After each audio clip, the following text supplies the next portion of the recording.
Assalamu alaikum students. Hope you all are doing good. Okay, so in this video we are going to solve the paper 2 of 2025 AQUEB grade 9. Last video में हमने paper 1 solve किया था इसी year का, I mean last year का, and now we are going to solve the paper 2 for this year. Okay, so ये 25 marks का आपके पास पेपर होगा and time duration for this one is 1 hour 50 minutes. इसमें कुछ इंस्ट्रक्शंस हैं आपके पास. Check your name and school information, sign if it is accurate. क्या आपके पास यही आपका स्कूल है और आपका नेम वगैरह सारी अटेंडेंस शीट वगैरह जो होगी उसके ऊपर आ जाएगा. अच्छा, उसके बाद आप यहाँ पे साइन करेंगे एंड यहाँ पे फिर आपको ये कुछ रूब्रिक्स बता रहा है कि 7 क्वेश्चंस हैं पेपर में. Answer all question 6 and 7 each offer 2 choices, यानी कि क्वेश्चन नंबर 6 एंड 7 में आपके पास चॉइस होगी. अदरवाइज क्वेश्चन नंबर 1 till 5 जो जैसे हैं आपको वैसे ही अटेम्प्ट करने हैं. When answering the question, read each question carefully. Use black pointer to write your answer. Do not write pencil. Write answer in pencil. आपके पास पेंसिल वर्क बिल्कुल भी एक्सेप्ट नहीं होगा. अगर आप कोई डायग्राम बना रहे हैं तो उसके लिए आप ब्लैक पेंसिल यूज करेंगे, कलर्ड पेंसिल्स अलाउ नहीं है. सही है. किसी किस्म का paper clip, glue, correcting fluid आपके पास कुछ भी जो है वो अलाउड नहीं होगा. सही है. और जो भी आपके पास ये जो बॉक्स बना हुआ है इससे बाहर अगर आपने कुछ लिखा होगा तो वो आपके पास एक्सेप्ट नहीं होगा, क्योंकि ये आपके जो पेपर्स होते हैं ये स्कैन होते हैं, ई मार्किंग के लिए जाते हैं. सो उसमें सिर्फ और सिर्फ कंप्यूटर जो है वो इस बॉर्डर के अंदर रहते हुए जो है जो कुछ भी होगा उसको स्कैन करते हैं. इससे बाहर अगर कोई चीज़ होगी तो उसको एक्सेप्ट नहीं करेगा. You may use a simple calculator if you wish, और मार्क्स आपके पास ब्रैकेट्स में लिखे हुए होंगे. So now we are going to start with the question number 1. So यहाँ पे क्वेश्चन नंबर 1 हमारे पास 2 मार्क्स का है एंड इसके अंदर जो है वो 2 पार्ट्स दिए हुए हैं. सो फर्स्ट ये हमसे क्या कह रहा है, how many significant figures are there in this number. So as we all know कि हम इनिशियल जो हमारे पास जीरोस होते हैं उनको हम एक्सेप्ट नहीं करते और डेसिमल में एंड का जीरो काउंट होता है. सो यहाँ पे हमारे पास कितने हैं, 1 2 3 4 5 6. So here we have 6 significant figures. अच्छा, उसके बाद आ जाए, list the rules of significant figures applied on the given number in part 1. अच्छा, यहाँ पे अब आपके पास बहुत सारे रूल्स जो है वो मतलब अप्लाई हो सकते हैं. जो सिग्निफिकेंट फिगर्स के जो रूल्स हैं उसमें से 2 या 3 रूल यहाँ पे जो है वो अप्लाई हो रहे हैं. एक तो ये कि इन द डेसिमल वैल्यू आपके पास स्टार्टिंग का जीरो एक्सेप्ट नहीं होता, वो भी एक रूल हो सकता है. सेकंड आपके पास ये कि zero at the and in a decimal value is a significant number, ये भी आप उसको जो है वो ये सिग्निफिकेंट फिगर आप उसको लिख सकते हैं. और आप ये भी लिख सकते हैं कि zero between the non zero digits are significant. यानी ये जो जीरो आपके पास ये वाला जो जीरो आ रहा है ये as a significant figure count हुआ है, क्योंकि ये इन बिटवीन सिग्निफिकेंट वैल्यूज या फिर सिग्निफिकेंट फिगर्स है. यानी कि नॉन जीरो वैल्यूज के दरमियान आ रहा है अगर जीरो, तो वो आपके पास सिग्निफिकेंट फिगर के तौर पे काउंट होगा. तो यहाँ पे हम लिख देते हैं कि ये वाला rule, zeros between non zero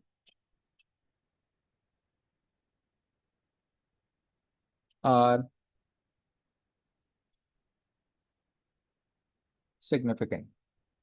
तो 1 मार्क का था, हमने एक जो है वो यहाँ पे लिख दिया.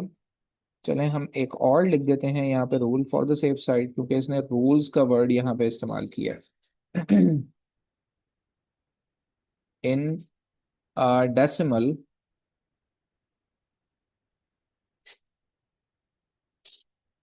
zeros at the end are, sorry, significant. सही है. सो यहाँ हमारे पास क्वेश्चन नंबर 1 एंड हो गया. अच्छा, क्वेश्चन नंबर 2. अब इसने यहाँ पे देखिए, आपने मार्क्स को जरूर फोकस करते हुए चलना है और जो क्वेश्चन की रिक्वायरमेंट है उसको भी आपने फोकस करना है. यहाँ पे अब ये 3 मार्क्स का क्वेश्चन है और इसने क्या कहा है, describe the 3 states of matter. तो यानी कि तीनों स्टेट्स ऑफ मैटर आपको यहाँ पे डिस्क्राइब करनी है on the basis of centre of gravity. अच्छा, सो अब यहाँ पे हमें तीनों को जो है वो लिखना होगा यहाँ पे on the basis of centre of gravity. So हमें पहले तो ये पता होना चाहिए कि हमारे पास जो है वो कौन कौन सी होती है। एक हमारे पास होती है स्टेबल, एक हमारे पास होती है अनस्टेबल, और एक हमारे पास होती है neutral equilibrium. So stable equilibrium के लिए हम यहाँ पे क्या लिखेंगे, an object slightly tilt from its position and comes back to its original position. सही है।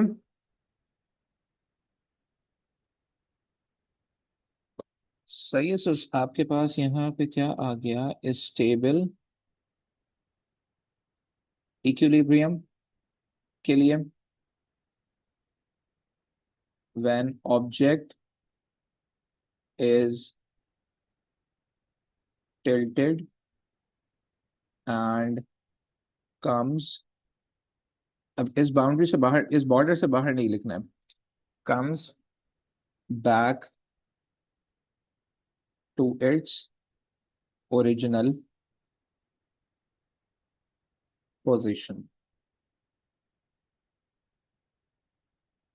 because center of gravity rises। सही। इसके बाद हमने क्या लिखना है, हमने लिखना है अनस्टेबल इक्विलिब्रियम। अनस्टेबल इक्विलिब्रियम के लिए आप क्या लिखेंगे, कि ऑब्जेक्ट डज नॉट comes या came back to its original position because center of gravity changes।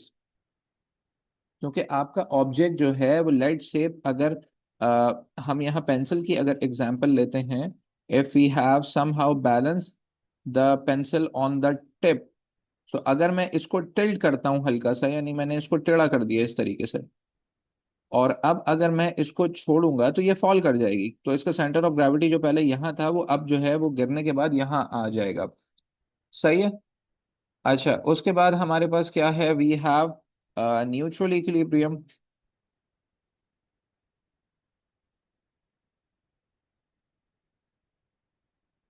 Neutral equilibrium में हम यहाँ पे क्या लिखेंगे, कि आपका ऑब्जेक्ट जो है वो क्या हो गया, रोल हो गया। सही है। Because of constant centre of gravity, उसका सेंटर ऑफ ग्रेविटी ना ही राइज हुआ ना ही चेंज हुआ। सही है। Object rolls as the center of gravity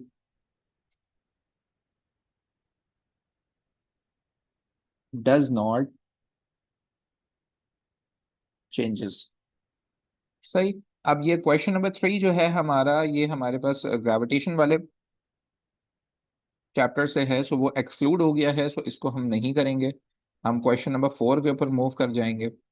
अब यहाँ पे अगेन जो है वो देखें, इसने यहाँ पे 3 डिफरेंट पॉइंट्स बोला है, डिफरेंसेस का है इसने हमें, और 3 ही मार्क्स का सवाल है हमारे पास।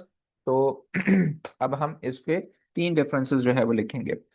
एवेपोरेशन जो है वो हमारे पास क्या चीज है, यहाँ पे भी चेंजिंग ऑफ स्टेट हो रही है फ्रॉम लिक्विड टू गैस। लेकिन यहाँ पे जो इंपॉर्टेंट चीज है वो क्या है, यहाँ पे विदाउट हीटिंग है।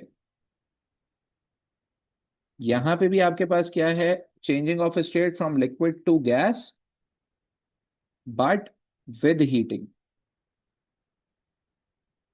अच्छा, यहाँ पे मैंने इसको इस तरीके से लिख दिया, आप आंसर अपना प्रॉपर जो है वो सेंटेंस की फॉर्म में लिखेंगे। सही है। अच्छा, evaporation, it is a surface phenomenon, और बॉइलिंग जो है वो आपके पास, it is not a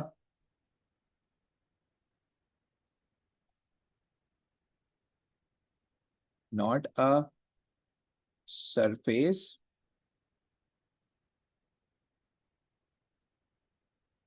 phenomenon. अच्छा, थर्ड आपके पास जो है वो पॉइंट क्या आ सकता है कि इवेपोरेशन आपके पास जो है उसके अंदर आपको बबल्स नजर नहीं आएंगे। यानी कि जब हम पानी को बॉईल कर रहे होते हैं तो उसमें बबल्स आ रहे होते हैं। सो यहाँ पे इवेपोरेशन में आपको बबल्स नजर नहीं आएंगे। और भी बहुत सारे इसके जो है वो कुछ रीजंस हो सकते हैं कि जैसे बॉइलिंग जो है आपके पास वो एटमॉस्फेरिक प्रेशर के ऊपर डिपेंडेंट होता है, बट इवेपोरेशन आपके पास जो है वो एटमॉस्फेरिक प्रेशर के ऊपर डिपेंडेंट नहीं होता।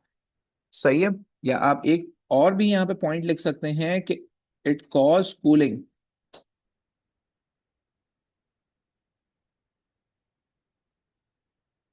It does not cause cooling.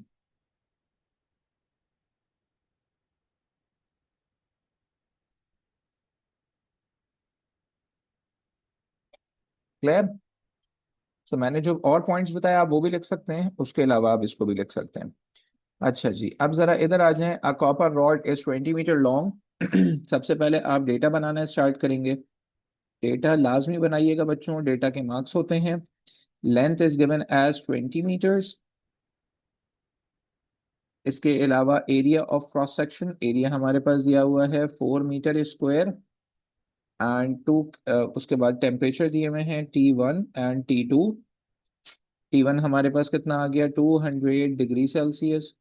And ये आ गया हमारे पास 300 degree Celsius. Respectively, calculate the amount of heat flow.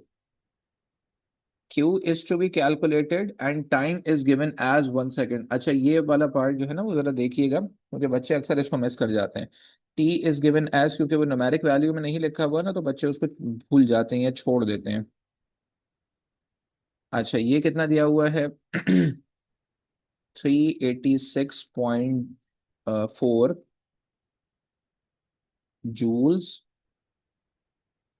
पर मीटर कैल्विन सेकेंड। अच्छा, अब जरा इसके सॉल्यूशन के ऊपर आ जाते हैं हम। यहाँ पे फॉर्मूला क्या अप्लाई होगा हमारे पास, यहाँ पे Q/T is equals to K A change in temperature divided by the L. So अब हमें Q चाहिए तो ये T भी उधर जाके मल्टीप्लाई हो जाएगा। सो मैं इसको इसी स्टेप में कर देता हूँ यहाँ पे। सॉरी, मल्टीप्लाई बाय T भी हमने यहाँ कर दिया। Now we are just suppose to substitute the values here. So यहाँ हमने क्या किया, 386.4। ये के की वैल्यू आ गई, ए हमारा कितना है 4। टेम्परेचर इन दोनों का डिफरेंस निकाल लेंगे, T2 - T1, तो ये आ जाएगा 100। और टाइम हमारे पास आ गया 1 and divided by L. So length हमारे पास कितनी है 20।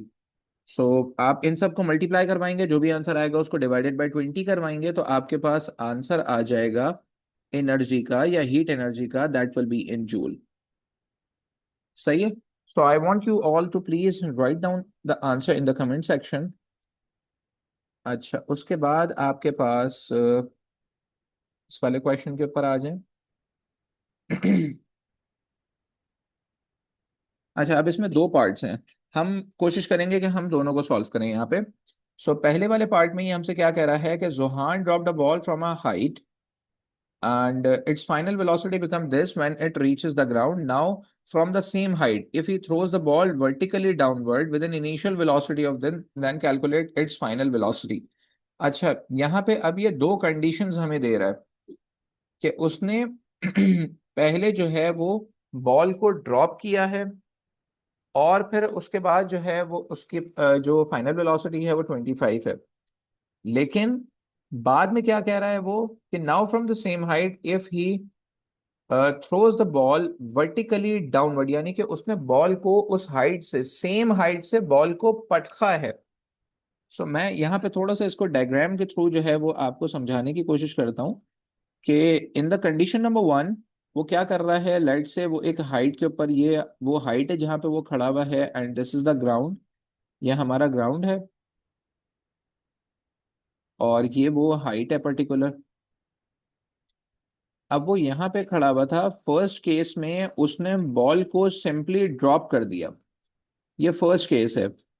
जब उसने ड्रॉप किया तो फाइनल वेलोसिटी उसकी जो है वो क्या बन गई आपके पास, 25 मीटर पर सेकेंड। सही। और यहाँ पे हमारे पास जो है टाइम नहीं दिया हुआ है, बट हमारे पास यहाँ पे ग्रेविटी की वैल्यू दी हुई है 9.8।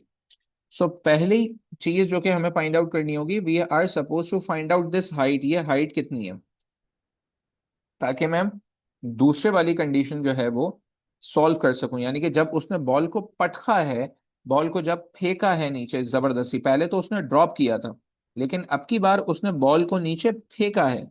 सो अब उसके पास जो है वो फाइनल वेलोसिटी क्या आ रही होगी। सही। क्लियर हो गई बात। तो पहले हम यहाँ पे इसका डेटा बना लेते हैं। Let me just erase it. Data बनाया हमने, and we are solving this part A right now. अच्छा, हमने यहाँ लिख दिया फर्स्ट कंडीशन। फर्स्ट कंडीशन में initial velocity 0 metre per second, क्योंकि उसने बॉल को ड्रॉप किया है।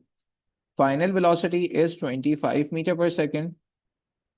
और यहाँ पे ग्रेविटी की वैल्यू हमारे पास क्या है, क्योंकि in the favour of gravity काम हो रहा है, तो 9.8, और उसने जब खुद बता दिया 9.8 मीटर पर सेकेंड स्क्वायर, तो हम वही कंसिडर करेंगे। एंड यहाँ से हम हाइट को निकालेंगे।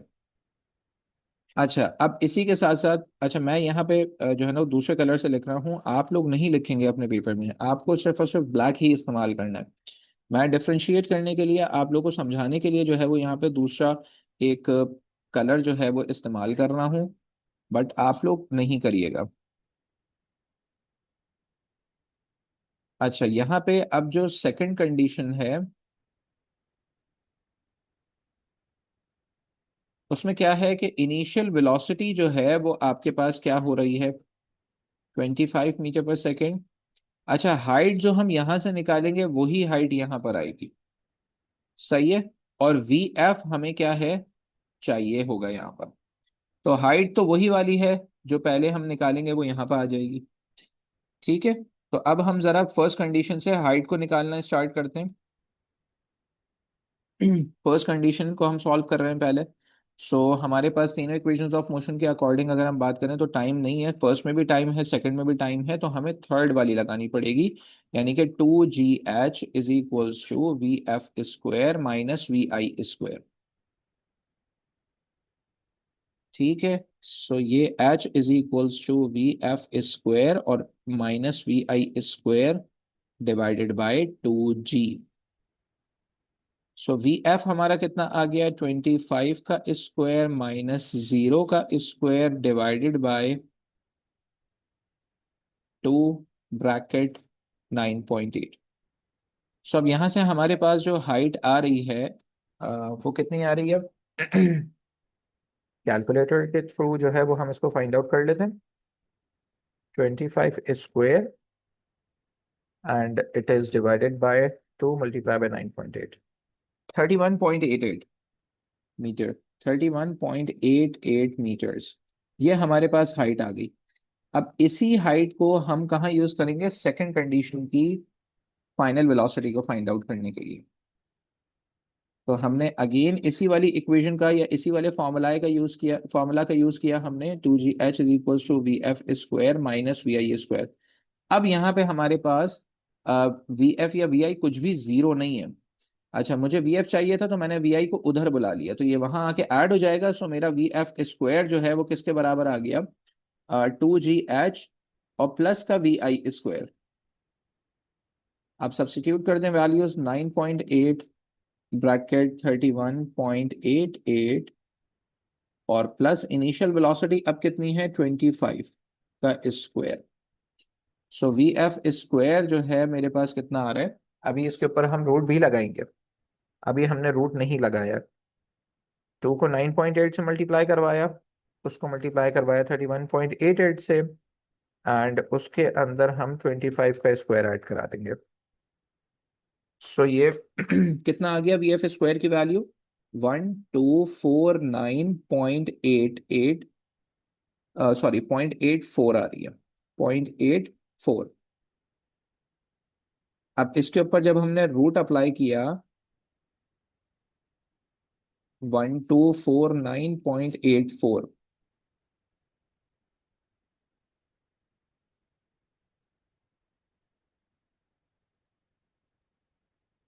तो ये कितना आ रहा है 35 V F is actually equals to 35.35 metre per second. ये आ गया। सो ये वो फाइनल वेलोसिटी है कि जब वो बॉल को पटक रहा होगा नीचे, वो बॉल को फेंक रहा होगा। अच्छा, अब यहाँ तक आई गेस ये बात जो है वो समझ आ गई होगी। Late me just zoom out a little bit. मैं इसको थोड़ा सा जूम आउट कर दूं ताकि ये पूरा आपके सामने जो है वो आ जाए इसका सॉल्यूशन। सही। तो अगर आपको कंपेयर करना है आंसर, तो आप वीडियो को पॉज करके जो है वो अपना आंसर कंपेयर कर सकते हैं। अब हम जो ये सेकंड जो कंडीशन हमारे पास है, सॉरी सेकंड जो हमारे पास पार्ट है, इसको हमने सॉल्व करना है। सो मैं इसको इरेज कर देता हूँ। Late me just erase it.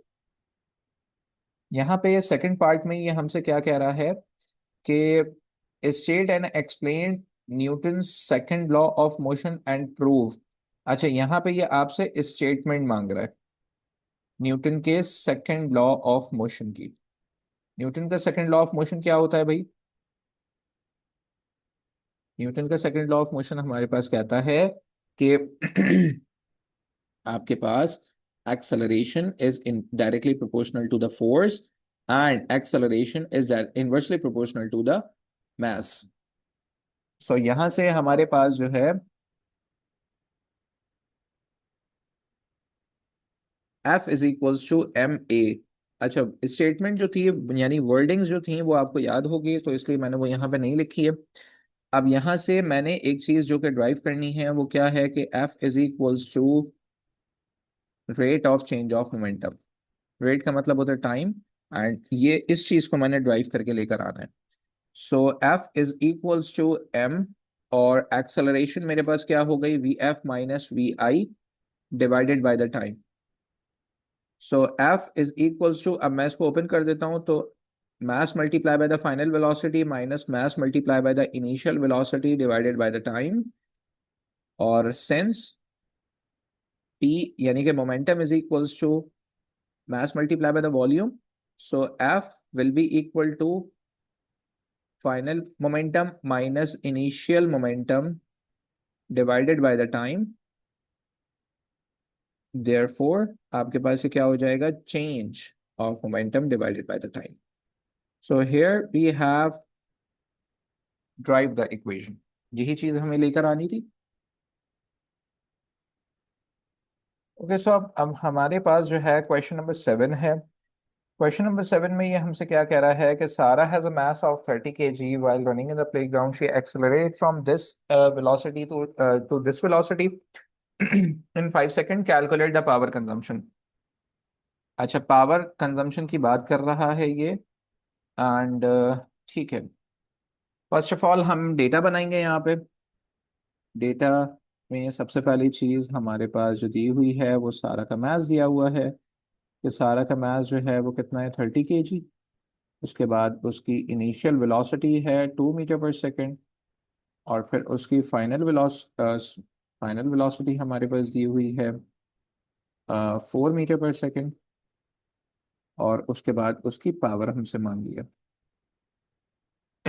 सो देखें, पावर का जो फार्मूला होता है हमारे पास वो क्या है, power is equals to work done per unit time. अब मेरे पास यहाँ पे वर्क डन नहीं है, टाइम भी सॉरी यहाँ पे दिया हुआ है 5 सेकेंड्स है टाइम, लेकिन यहाँ पे मेरे पास वर्क डन गिवन नहीं है। सो वर्क डन को फाइंड आउट करने के लिए मुझे यहाँ पे पहले कुछ चीजें फाइंड आउट करनी पड़ेंगी। फर्स्ट ऑफ ऑल जो चीज मुझे फाइंड आउट करनी है वो है acceleration, V F minus V I divided by time. अच्छा, कुछ बच्चे ये सोच रहे होंगे कि हम डायरेक्ट काइनेटिक एनर्जी का फार्मूला लगा दें और V F minus V I कर दें और इसकी वेलोसिटी वहां पे सब्स्टिट्यूट कर दें। तो देखें, उस तरीके से जो आपके पास आंसर आएगा वो आंसर सही नहीं है। सही है, जो आंसर आपके पास आएगा वो आंसर जो है वो आपके पास क्या हो जाएगा, गलत हो जाएगा। सो इसलिए आपको क्या करना है, आपने पहले उसकी यानी इन स्टेप्स को आपने फॉलो करना है जो मैं आपको बता रहा हूँ अभी। सो पहले आपने क्या करा, acceleration is equals to V F minus V I. 4 - 2 तो ये 2 हो गया, एंड डिवाइडेड बाय 5। सो ये कितना आ गया आपका, 2/5 करवाएं कैलकुलेटर से, 2/5 करवाया आपने तो ये आ गया आपके पास 0.4 मीटर पर सेकेंड स्क्वायर। सही है। उसके बाद आपने क्या करना है, you are suppose to find out the distance. आपने एस कैलकुलेट करना है। एस इज इक्वल्स टू, अब आप इसको जो है वो 2 AS is equals to VF² - VIA² से कर लें, या फिर जो है वो, क्योंकि एक्सेलरेशन भी अब आपके पास आ चुकी है। सही है। या तो फिर आप जो है वो S is equals to VIT plus half AT² से कर लें, दोनों से आपके पास जो डिस्टेंस आएगा वो सेम ही आएगा। तो लेट से हमने सेकंड इक्वेशन ऑफ मोशन का इस्तेमाल किया, सो VIT प्लस ½ AT²। सो यहाँ पे initial velocity is 2, time is 5 and 1/2। Acceleration अभी हमने निकाली 0.4, और टाइम अगेन हमारे पास 5 का स्क्वायर। सो यहाँ से हमारे पास जो डिस्टेंस निकल के आया, डिस्टेंस हमारे पास जो है वो कितना हो गया, इसको कैलकुलेटर में रखें तो ये तो आ जाएगा हमारे पास 10, और प्लस यहाँ पे अगर हम करें, सो 1/2 multiply by 0.4 and multiply by 5 का स्क्वायर यानी कि 25, तो ये आ जाएगा 5। सो हमारे पास जो सारा डिस्टेंस कवर कर रही है वो कितना है, 15 मीटर्स का डिस्टेंस कवर कर रही है वो। ठीक है। अब हमें क्या चीज फाइंड आउट करनी है, we are suppose to find out the force, कि उसने फोर्स कितना अप्लाई किया है। सो फोर्स को फाइंड आउट करने के लिए हमारे पास एक ही फॉर्मूला है, F is equals to MA। So force के लिए मास हमारे पास गिवन है सारा का 30, एंड एक्सेलरेशन अभी हमने निकाली 0.4। तो फोर्स हमारे पास जो आ गई वो कितनी आ गई, चले मैं इसको यहीं लिख देता हूँ कि यहाँ पे फोर्स हमारे पास जो आ रही है इन दोनों को मल्टीप्लाई करके वो कितना आएगी, 12 न्यूटन। ये फोर्स भी निकाल ली हमने। अब हमें क्या चीज करनी है, अब हमें वर्क डन फाइंड आउट करना है। Now we are suppose to find out the, sorry, work done. W is equals to F.D। Force अभी हमने निकाली 12, और उससे पहले हमने डिस्टेंस निकाला था जो कि कितना था, 15। इन दोनों को हमने मल्टीप्लाई किया तो हमारा आंसर आ जाएगा यहाँ से 180 जूल्स। अब इसको जो है वो आपने क्या करना है, पावर के फार्मूला में रख देना है। पावर का फार्मूला आपके पास क्या है, work done per unit time, work done आपका आ गया 180 डिवाइडेड बाय टाइम कितना था आपका, 5 सेकेंड्स। सो पावर आपके पास कितनी आ गई, इन दोनों को जब आप डिवाइड करवाएंगे सो आपका आंसर आएगा 36 वॉट्स। सो अब अगर आप चाहते हैं कि आप इसको जो है वो हॉर्स पावर में कन्वर्ट कर लें, सो 1 हॉर्स पावर जो है वो आपके पास कितना होता है, 746 वॉट्स के बराबर होगा। तो आप इस चीज को 746 से डिवाइड करा दें, सो आपका ये 36 जो है वो किस में कन्वर्ट हो जाएगा, हॉर्स पावर में। सो आपने इसको डिवाइडेड बाय 746 करवा दिया। सो पावर यहाँ से आपके पास जो फाइंड होके आएगी वो कितनी आ जाएगी, 0.048 हॉर्स पावर। ये आपका हॉर्स पावर में आंसर आ गया। सही है। अगेन मैं इसको जूम आउट कर देता हूँ ताकि आपको ये क्लियरली वन पेज पे या फिर इस स्क्रीन पे नजर आ जाए पूरा सॉल्यूशन। ठीक है। अच्छा, अब ये जो इसका जो नेक्स्ट वाला पार्ट है, चलें यहाँ हमारे पास जगह है, मैं इसको यहाँ इस वाले पेज के ऊपर कर देता हूँ। ये क्या कह रहा है हमसे कि आप explain why the walls of dams filled with water are usually wedge shape. Wedge shape जो है वो कुछ इस तरीके का शेप होता है, ऐसे और ऐसे, यानी दो साइड्स जो है वो आपके पास स्लांट शेप में आ रही हो। जैसे आपके पास नाइफ होती है, या आपके पास आपकी जो एक्स होती है, कुल्हाड़ी, सही है, उसका शेप होता है। तो इस शेप के जो है वो आपके पास डैम्स की जो वॉल्स हैं वो इस शेप की क्यों होती हैं, इसका सवाल जो है वो ये है। अब देखिए, इसका हमें एक ही रीजन बताना है यहाँ पे। अगर हम यहाँ पे इसको देखें, सो अच्छा, relate this with the pressure of liquid at different depths. अच्छा, ये पूरा पार्ट 3 मार्क्स का है और फिर ये वाला पूरा पार्ट 3 मार्क्स का है। ठीक है, हमें इसको बताना है और फिर हम जो है वो 3 पॉइंट्स को कंसिडर कर लेंगे या 2 पॉइंट्स को हम कंसिडर कर लेंगे। एक सबसे टॉप पे होगा, फिर एक जैसे हमने मिड में ले लिया और एक सबसे बॉटम में ले लिया। या 1 मार्क हमारा यहाँ पे जो है वो जस्टिफाई हो गया इस जगह पे, और फिर 2 मार्क्स हमारे यहाँ हो गए। तो 2+1 ही हमारा 3 मार्क्स का क्वेश्चन पूरा हो जाएगा। तो सबसे पहले तो हम इसकी बात कर लें कि हमारे पास वेज शेप के क्यों होते हैं। तो देखें, वेज शेप के हम इसलिए बनाते हैं ताकि वाटर का फ्लो जो है वो इजी रहे। सही। और दूसरा ये कि आपके पास जो वाटर जो होता है सरफेस के ऊपर, जो वाटर मौजूद है आपके पास उसका प्रेशर जो है वो लो है। जैसे जैसे आप पानी में नीचे की तरफ जाते जाओगे आपके पास प्रेशर इंक्रीज होता जाएगा।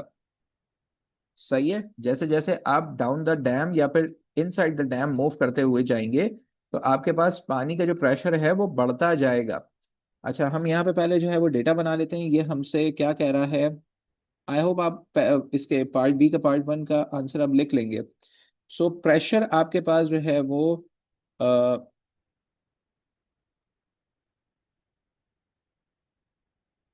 अच्छा, if the density of water is this then calculate the depth. अच्छा, depth is to be calculated. Density आपके पास वाटर की 1000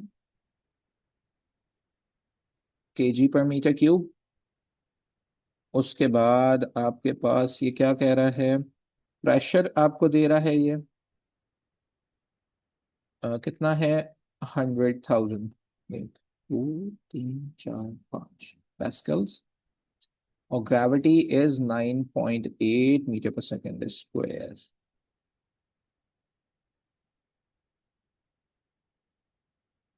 सो अब इसका सॉल्यूशन क्या होगा, हमारे पास कौन सा फॉर्मूला अप्लाई होगा भाई, P is equals to rho G H. H या फिर डी आप कह लें इसको। सही है, एच हो या डी हो आपके पास बात एक ही है। सही है।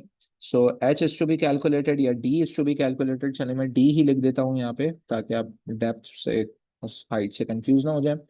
सो पी डिवाइडेड बाय रॉ जी। सो आपने जब जब वैल्यूज इसमें सब्स्टिट्यूट करनी है।